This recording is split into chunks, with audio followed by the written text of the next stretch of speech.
Welcome to Kenton's videos. Enjoy the video. You start by locking the essentials, a neutral to slightly strong grip and a slightly forward ball position. Then square the club face to your intended target because the face controls direction most. Once done, align feet, hips, and shoulders parallel to that line so your body swing path matches. Make a couple of small half swings to feel the setup. This balances your path and face relationship.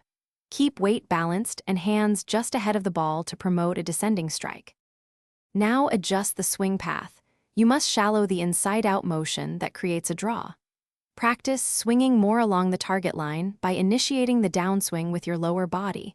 Rotate hips toward the target to drop the club on plane. Make the takeaway compact and limit excessive hand cast, because hands out early force inside-out contact.